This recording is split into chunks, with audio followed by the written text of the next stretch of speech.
Professor Edward Carlyle, can you tell me your whereabouts for last night? Oh, yes, this dreadful business with Zachary. I stay at the local inn. You see, I prefer not to spend the night here at Thornbridge Manor. My brother Gregory came along for a nightcap.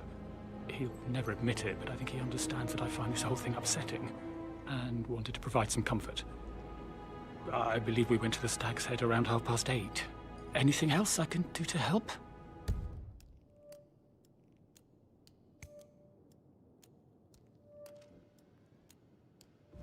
Can you tell me about Zachary's behavior last night? I certainly didn't expect him to commit suicide. Sure, he was upset by Mother's supposed death. We were. But he seemed more engaged than usual. You should ask Rebecca. They had a long talk. Did you know that he hadn't left Thornbridge Manor in nearly 50 years? His plants, Mother, and the staff, all the company he had. If that's all, I have a speech to write.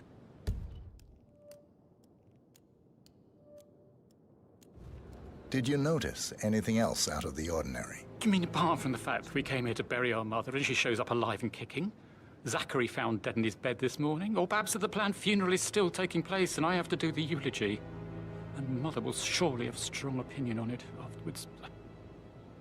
I can't breathe. Excuse me.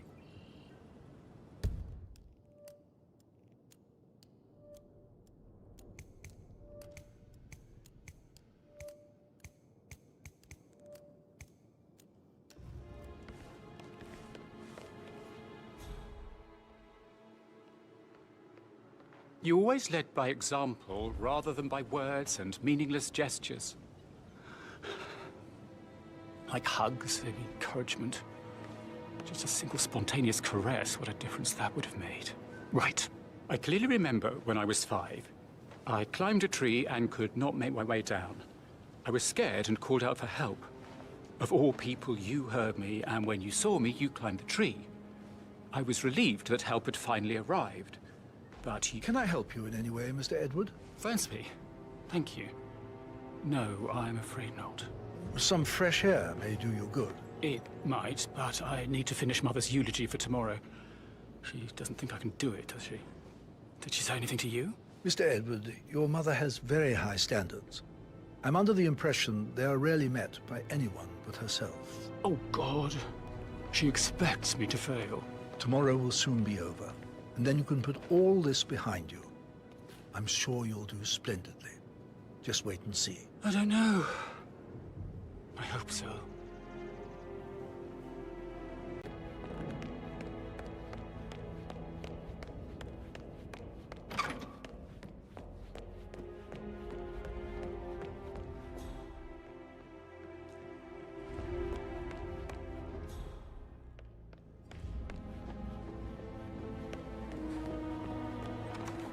That is the door to Mr. Fernsby's office.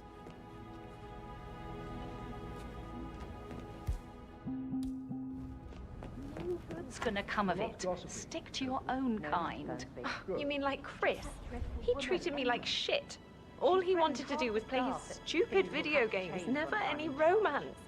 I deserve romance. Madame Carlyle as well, and Emma won't be moving in.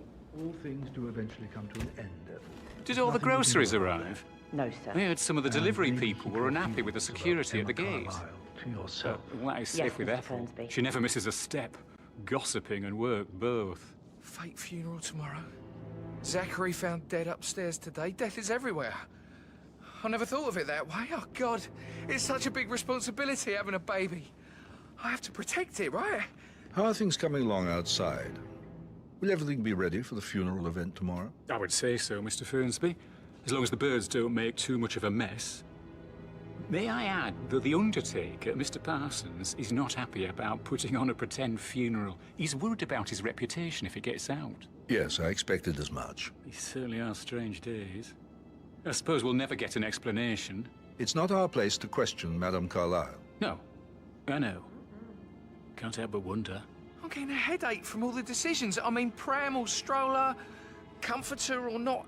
Should I ask her to marry me? What if she says no? And then this big funeral thing tomorrow? It's the last thing I need. I remember how it was with the first one.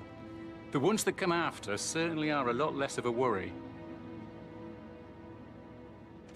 Rosie, tell me what you did last night. I'm in trouble, aren't I?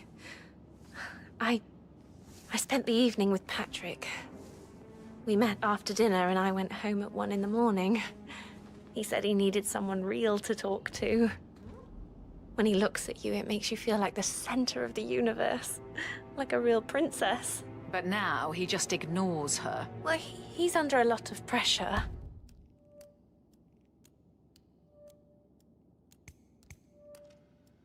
He's an idiot. That's what he is.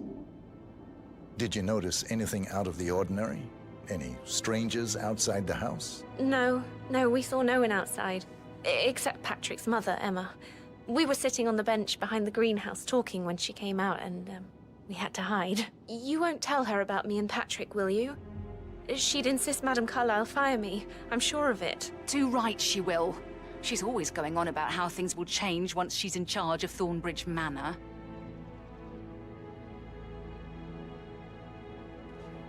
How are things coming along inside? Is everything ready for tomorrow?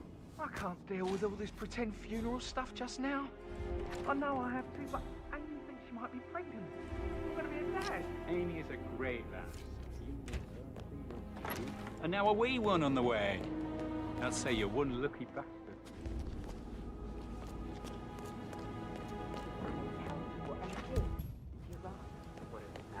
She turned up and demanded to be put up in Madame Carlyle's bedroom.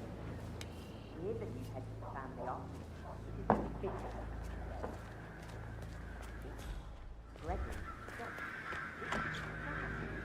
He normally accepts his wife's outrageous behavior without batting.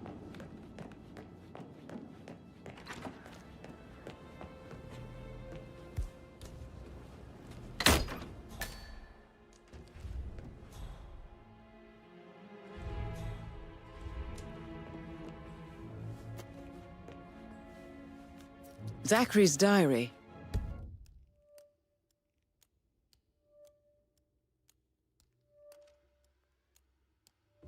This is big. He was about to confess to the world that he and Alexa murdered their older brother Montgomery 46 years ago. And apparently, Mr. Fernsby helped make the murder look like an accident. And 47, the handwriting doesn't match the suicide letter in his room, proving he didn't write it himself.